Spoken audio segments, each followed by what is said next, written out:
If you want your life to become more peaceful and happy, remember this. Do not force people to go to the next season of their life. Huwag mong pipilitin ang mga tao na baguhin nila ang kanilang sarili. Isa yan sa mga kasalanan natin. Kaya nagiging mabigat, magulo ang ating buhay. Hayaan mo ang mga taong lumago, umasenso at mamunga sa sarili nilang panahon at kagustuhan. Kasi wala naman talagang nakaset na timeline o schedule sa buhay. May deadline, may katapusan, pero walang iisang schedule o timeline sa kung ano dapat ang ating gawin sa buhay. Kaya naman binigyan tayo ng kalayaan ng Diyos. Sige, subukan niyo po. Pagmadaliin niyo ang mga tao. Puwersahin niyo ang mga tao. Pilitin niyo ang mga tao. Ano mangyayari sa inyo? Makikipag-away lang kayo. Iinit lang ang ulo niyo. Sasakit lang ang loob niyo sa kanila. Amen? May kanya-kanya tayong panahon sa buhay. At kailangan nating galangin yun. Ang paglaki, pag-asenso, at pagbabago ng bawat isa. Kaya tandaan niyo po, hindi dahil 5 years old na ang bata, dapat tuwid ng itong nagsasalita. Meron talagang mga bata na kung saan slow learner. Meron talagang mga bata may special need. Huwag mong iiyakan yung anak mo dahil hindi ito marunong. May ibang karunungan yan. May iba siyang mabuting pwedeng ipakita at gawin. Hindi dahil ayaw mag-aral ng anak mo sa eskwela, mahina siya o mabibigo siya sa buhay. Totoo, hindi naman po siya book smart. Pero, hindi lang naman yun yung katalinuhan. Hindi po ba?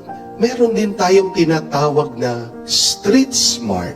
At minsan, sila yung mga yumayaman, yung mga nagtatagumpay sa buhay dahil marunong silang dumiskarte. Hindi ibig sabihin, kapag 40 years old ka na, dapat may asawa ka na, may anak ka na. Meron talagang tinatawag para sa single blessedness. Hindi dahil 5 years na sa abroad ang tao, yung kamag-anak mo, kapamilya mo, huwag mong isiping mayaman na yan at pwede ka nang sustentuhan. Hindi lahat na mga nagbi-business o nagninegosyo ay mayaman at pwede mo nang utangan. Hindi naman lahat na mga namatayan makakapag-move on pagkatapos ng 1 taon. Minsan, meron mga iba, 10 years na, nagluluksa pa rin, nalulungkot pa rin, namimiss pa rin ang kanilang namayapang minamahal. Sabi po sa Bible, for everything there is a season and a time for every matter in the heaven. Kahit sa ating mga tao, iba-iba ang panahon ng buhay natin. Minsan, nasa taghirap ka, minsan, nasa tag-ani na. Meron mga iba, nasa panahon ng kanilang kalakasan. Meron mga iba, nasa panahon ng kanilang panghihina at sakit. Meron mga iba, nakikipagdigma sa buhay. Habang mga iba, sila'y nagdiriwang na. Meron mga iba, nasa panahon ng kanilang mga luha. Pero meron ng mga iba, nasa panahon ng kanilang tuwa. Huwag mong ikukumpara yung panahon mo sa panahon ng ibang tao. At huwag na huwag mong ipipilit ang panahon mo sa panahon ng ibang tao. Bigyan mo ng kalayaan ang taong yan. Kung paano ang Diyos binigyan tayo ng kalayaan, matuto tayong gumalang sa pinagdadaanan ng ibang tao. Hindi po ba yan din yung ating narinig sa ating nabasang mabuting balita. May dalawang tao na may problema lumapit sa ating Panginoong Hesukristo. Sila'y nagpapatulong. Ang isa ay tatay na kung saan kamatay-matay pa lamang ng kanyang anak. Habang ang isa ay isang babae na may sakit, dinurugo. Kahit na alam ni Jesus na makakatulong siya dito sa dalawang taong ito, pansinin niyo po, hindi niya pinilit ang kanyang sarili sa kanila para lang tulungan sila sa kanilang problema. Hinihintay ni Jesus na sila ang lumapit sa Kanya at magpatulong. Ayaw ng Diyos na manghimasok sa kanilang buhay. Kahit na madaming doktor na tumingin dito sa babae, hindi siya mapagaling. Hindi pinilit ni Jesus ang kanyang sarili para gumaling ang babae. Hinintay ni Jesus na lumapit itong babae sa kanya sa pamamagitan ng kanyang pananampalataya. At dahil sa kanyang pananalig kay Jesus, dito siya gumaling. Alam ni Jesus na namamatay yung anak nitong tatay. Pero tingnan nyo, nanatili siya doon sa bahay niya, nakaupo. Hinintay niya na lumapit itong ama para hingin na buhayin yung kanyang anak. Mga kapatid, alam din ng Diyos ang pinagdadaanan natin. Alam niya ang ating mga kailangan. Alam din niya ang ating mga kalungkutan. Pero hindi makikialam ang Diyos kung hindi natin siya hahayaan na pumasok sa ating buhay. Kaya sana matutunan din natin ito. Hindi ugaling banal ang pinepwersa mo magbago ang isang tao kahit na mabuti at banal ang mithiin mo. Jesus never forced anyone to go to Him. Jesus never forced healing to anyone. Jesus never forced life to people.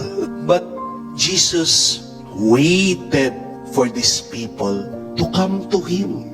And Jesus will wait for us to come to Him. God will always draw us to Himself. God offers His life, love, and blessing to all people. And anybody who is willing will receive God's grace from God. Remember, when you force people to change, even if you think this is for the best, you might be doing more harm than good. Hindi ko po alam kung alam niyo yung kwento tungkol sa isang bata. Nakakita daw siya ng kukun ng paru-paro. Papalabas na po yung butterfly. Pero naawa daw yung bata. Kumuha siya ng gunting, ginupit yung kukun para hindi po mahirapan yung paru-paro sa paglabas doon sa kanyang kukun. Kaya, nung naging madali, napakaluwang ng lagusan ng kukun, lumabas daw itong butterfly, pero sa ilang saglit, natumba ito at namatay. Nagtataka po ang bata, umiiyak, pumunta sa kanyang nanay, at sinabi niya yung nangyari. Ito pong ina, sinabihan yung anak, sabi, dapat kasi hindi mo tinulungan yung paro-paro. Kasi kailangan niya talagang dumaan sa hirap. Yung kanyang paghihirap ay yung kanyang pagpapalakas ng kanyang katawan. Dahil hindi siya nahirapan, naging mahina ang kanyang katawan. At ito ang dahilan ng kanyang kamatayan. My dear friends, you may think that you know what is the best for others. But remember this, we have all of our own time and season. Hindi lang naman ikaw ang marunong tumulong. Ang Diyos din tumutulong. God is more powerful than you. And God knows what He is doing. If others are not ready to change in their season, allow them and love them where they are. Ang mahalaga, bigyan mo ng pansin ang buhay mo. Kesa sa palagi mong pinapansin at kinukutya ang ibang tao. Kung ayaw nilang magbago, ikaw magbago ka. Kung ayaw nilang pagbutihan ang kanilang sarili, ikaw maging mabuti ka. Kung ayaw maging banal ng iba, ikaw magpakabanal ka. So, kung ayaw iwan ng asawa mo yung kabit niya, pagbutihin mo ang pagiging nanay at ina ng mga anak niyo. Kung depressed ka, kung depressed ang iyong minamahal, ayaw niyang lumabas sa kwarto, ikaw, sige, lumabas ka, magbakasyon ka, magliwaliw ka, mag-exercise ka, magpakasaya ka, puntahan mo yung mga kaibigan. Kung depressed yung minamahal mo, pati ikaw depressed. Lahat kayo depressed sa bahay na yon. Yan ang mangyayari. Wala. Di po ba? Parehas na lang kayong malungkot at siguradong walang bibisita sa bahay nyo. Kung ayaw magpakatino ng anak mo, ikaw magsimba ka. Pagdasal mo yung anak mo, huwag kang titigil na manalangin sa Diyos. Kung may kakilala kang nalululong sa bisyo, gawin mo motivation yung taong yan. Mag-ipon ka, magpakatalino ka sa paggamit ng pera, dumiskarte ka ng mas maigi, gawin mong lesson ang taong yan.